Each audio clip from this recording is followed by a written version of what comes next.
के साथ जुड़े रहे हैं, लेकिन उसके बाद वो पलटी मार भी चुके हैं। इसलिए दोनों 5 साल तक एनडीए के साथ रहेंगे, इसकी भी कोई गारंटी नहीं दे सकता है।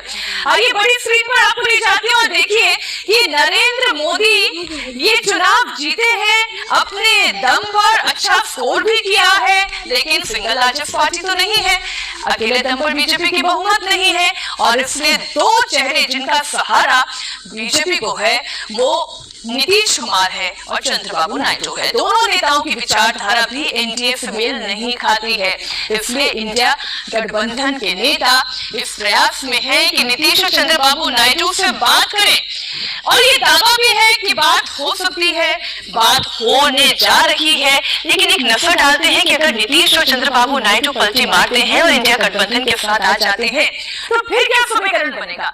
इंडिया गठबंधन को कुल 234 सीटें मिली है, वहीं एनडीए में शामिल टीडीपी को 16 और नीतीश की पार्टी जेडीयू को 12 सीटें मिली है। ये देखिए आंकड़ा आपके सामने है। अगर इन दोनों पार्टीज को इंडिया अलायंस में जोड़ भी दिया जाता है तो संख्या क्या बनती है वो आप देखिए। इंडिया गठबंधन की कुल सीटों की संख्या 262 पर आती है, जो कि बहुमत से अभी भी 10 कम दिखाई दे रही है। यानी ये 2 चेहरे अगर इंडिया अलायंस के साथ चले भी जाए तभी बहुमत के आंकड़े से 10 कदम दूर रहते हैं।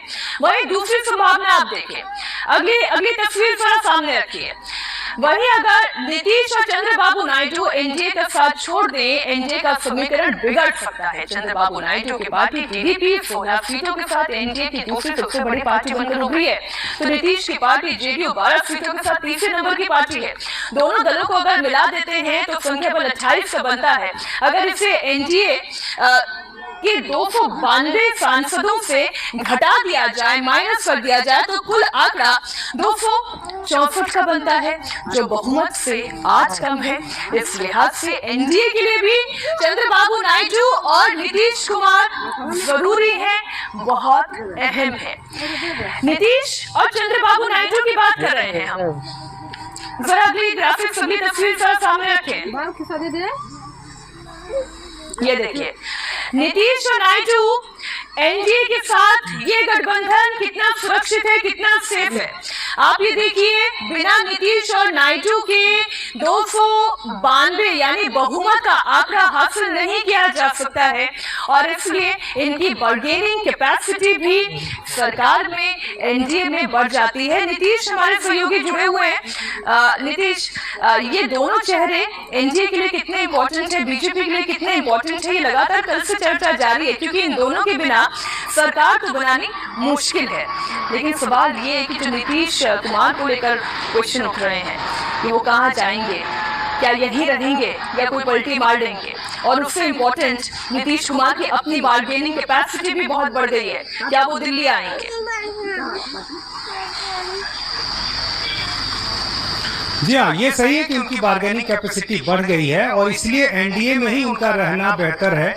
ये अभी के राजनीतिक हालात से साफ तौर पर जो मैसेज निकल रहा है वो ये निकल रहा है कि एनडीए में नीतीश कुमार का रहना बेहतर होगा ताकि वो बार्गेन कर सके। इससे पहले आपको याद होगा जब अकेले बीजेपी की सरकार थी, सिर्फ एक मंत्री पद दिया जा रहा था जेडीयू को, नीतीश कुमार नाराज हो गए थे, उन्होंने मना कर दिया था।